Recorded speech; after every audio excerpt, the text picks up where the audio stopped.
Good evening. Welcome to South Asia Newsline. I'm Asia Sharma. Here are the top stories we are tracking for you on Friday, the 28th of April. India, Cyprus signed 4 pacts, including air services agreement to boost ties.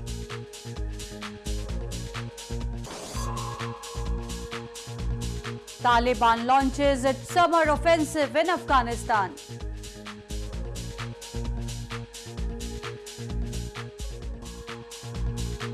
And Indian epic historical fiction film Bahubali 2 grips fans this weekend.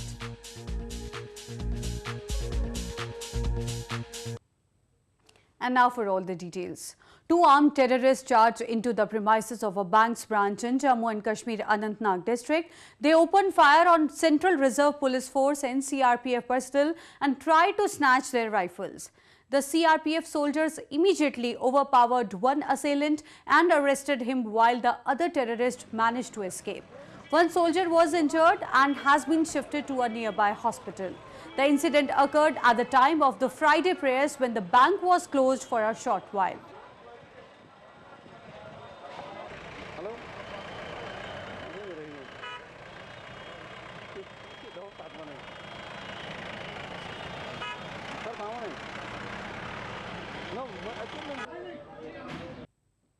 Staying on news from India, Indian Prime Minister and Cyprus President on Friday held detailed discussion on bilateral and regional issues. Both the leaders also agreed on the need for all countries to decisively act against states and shelter and sustain violence factories in their regions.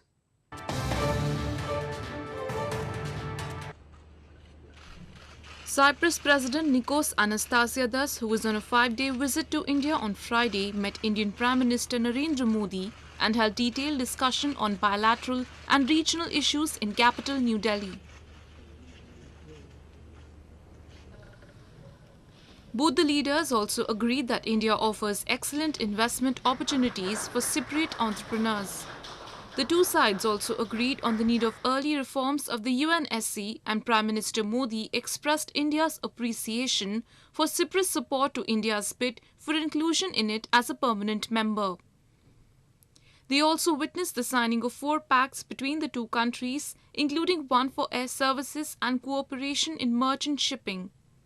Cyprus appreciates the threat that terrorism poses to the global peace and stability.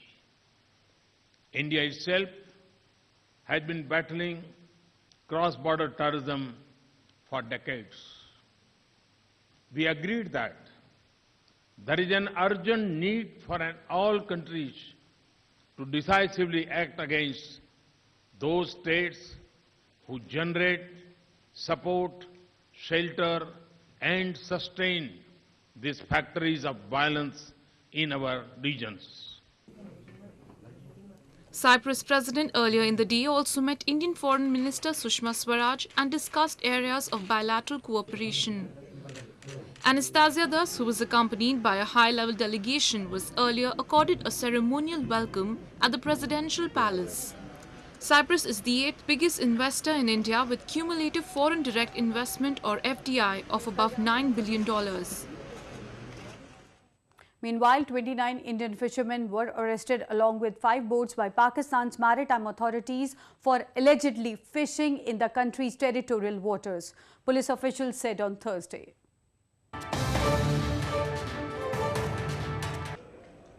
"29 Indian fishermen were arrested on Wednesday evening and were brought to Docks police station in the southern port city of Karachi on Thursday afternoon for necessary legal action.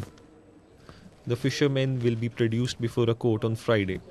29 है 29 5 बोटों पे जो कि marine Pakistan navy agency की तहवील में launch है और ये पाकिस्तानी हदूद की खिलाफवर्जी करते हैं तो उनको पकड़ के हमारे हवाले किया है. India and Pakistan share an extensive oceanic border with each other, which is poorly defined, resulting in fishermen on both sides inadvertently crossing over to the other side while netting their catch. The two countries frequently arrest each other's fishermen for encroachment. Fishermen from both sides often spend years in each other's jails before being set free and sent home, because the neighbors have a disagreement over their maritime border in the Arabian Sea. In news from Afghanistan, Taliban on Friday officially announced launch of this year's fighting season in Afghanistan. The militant group has warned this operation would differ from previous ones in nature and will be conducted with a twin-tracked political and military approach.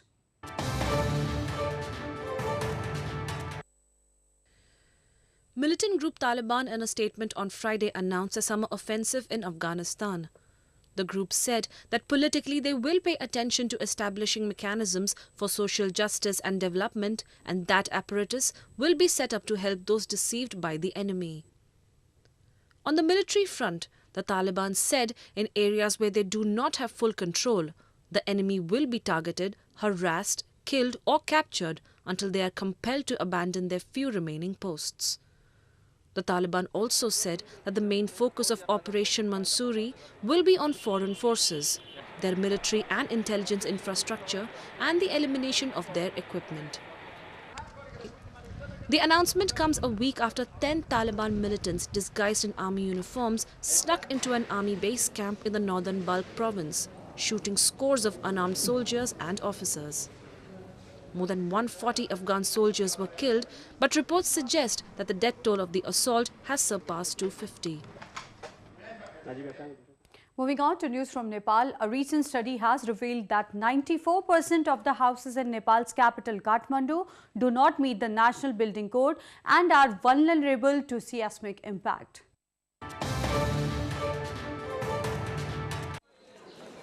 A study conducted by Nepal's Ministry of Urban Development, or the MOUD, in collaboration with Japan International Cooperation Agency, has revealed that 94% of houses in Kathmandu are earthquake-prone.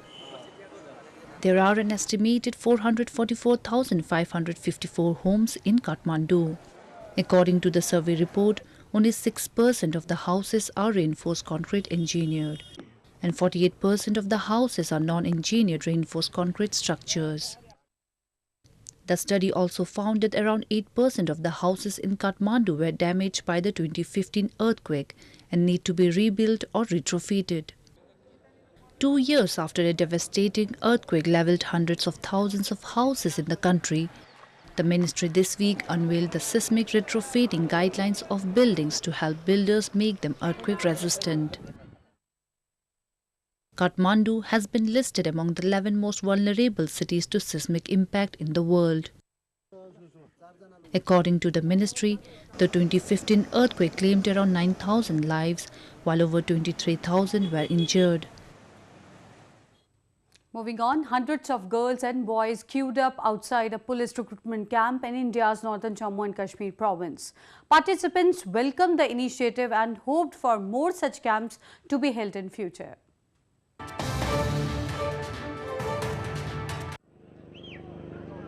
A recruitment drive is being conducted by the Jammu and Kashmir Police in Srinagar city. The purpose of the drive is to provide employment for the educated unemployed youth of the valley. The recruitment is currently being done for the post of constable. Hundreds of youths, both boys and girls, lined up at the camp to qualify the physical endurance test that includes long race, push-ups and weight throwing that is conducted by officials.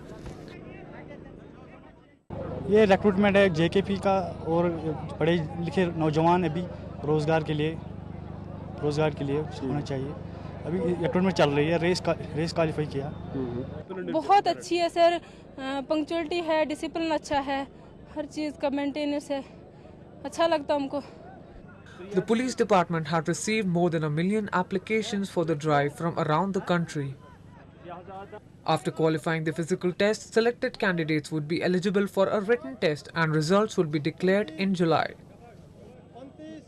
Young girls from different parts of northeastern Assam province donned colourful, ethnically designed traditional wear at a cultural event in capital Guwahati.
Well, that's the way it was in South Asia this evening. Before we conclude, the top stories once again. India, Cyprus ink 4 pacts including air services agreement to boost ties.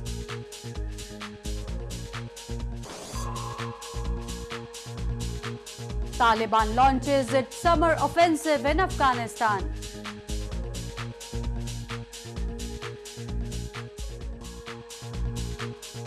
And Indian epic historical fiction film Bahubali 2 grips fans this weekend.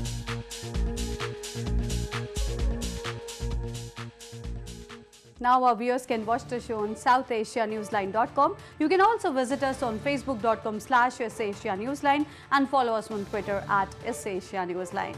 That's all in tonight's edition. We'll see you same time next week. Have a great weekend. Good night.